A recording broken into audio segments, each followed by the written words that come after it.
పాకిస్తాన్ మీదని ఈ దఫా యుద్ధమే చేస్తాం, నేరుగా దాడే చేస్తామని ఎందుకన్నామంటే, వాళ్ళ పారా కమాండో నాయకత్వంలో తీవ్రవాదులు భారతదేశం మీదకి వచ్చారు.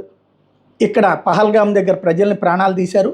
ఆ సందర్భంలో లైవ్ ఇచ్చారు. వాళ్ళు లైవ్ ఇవ్వడం అంటే పాకిస్తాన్లో ఆసిఫ్ మునీర్ గాడు దగ్గరుండి చూసినట్టు. వాడు విపరీతమైన మత పెచ్చగాడు. ప్రతి అంశంలో కూడా మతాన్ని చొప్పించి మాట్లాడేటటువంటి వాడు.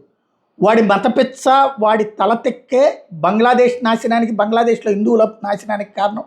బంగ్లాదేశ్లో క్రైస్తవులు, బౌద్ధులు, జైనులు అందరినీ చంపడానికి కారణమైంది యూనస్ అనేటటువంటి వాడికి వెనకాల నడిపించినటువంటి వాడు.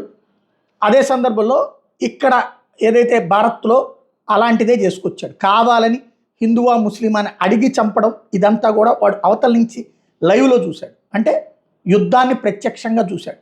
అట్ ద సేమ్ టైం భారతదేశంలో ఏంటి పరిస్థితి అంటే, భారతదేశంలో నిన్న రాత్రి ఈ 1:45 టైంలో జరిగినటువంటి అటాక్ ఏదైతే ఉందో, ఆ అటాక్కి నరేంద్ర మోడీ స్వయంగా రాత్రి మేలుకుని ఆయనకి సైన్యం చూపించారు.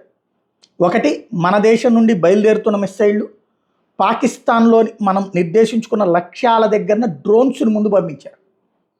ఇది ఇక్కడ స్పెషాలిటీ. డ్రోన్స్ని ముందు పంపించారు. ఆ డ్రోన్స్ ద్వారా ఆ ప్రాంతాలు, అంటే అవి పాకిస్తాన్కి కూడా రక్షణ గగనతలానికి సంబంధించిన వాళ్ళకు కూడా అందలేదు, లేదా అక్కడే ఉన్న వాళ్ళ ద్వారా డ్రోన్స్తో ఏమన్నా ప్లాన్ చేశారో తెలియదు. అవి అక్కడ జరుగుతున్నది ఏ ప్లేసెస్ మనం 9 ఉన్నాయో ఆ 9 ప్లేసెస్లో 9 డ్రోన్స్ ద్వారా అక్కడ విజువలైజ్ చేసేటట్టు ఈ మిస్సైల్ వెళ్ళటం, అక్కడ పడటం, అక్కడ బ్లాస్ట్ అవ్వడం, పరుగులు పెట్టడం, హాస్పిటల్కి తీసుకెళ్తాం, ఈ విజువల్ అంతా క్యాప్చర్ అయింది. అది మొత్తం నరేంద్ర మోడీ స్వయంగా దగ్గరుండి చూశాడు. ఆపరేషన్ సింధూర్ని స్వయంగా నరేంద్ర మోడీ తన వార్ రూమ్లో కూర్చుని చూడటం అన్నటువంటిది ఇక్కడ కీ పాయింట్.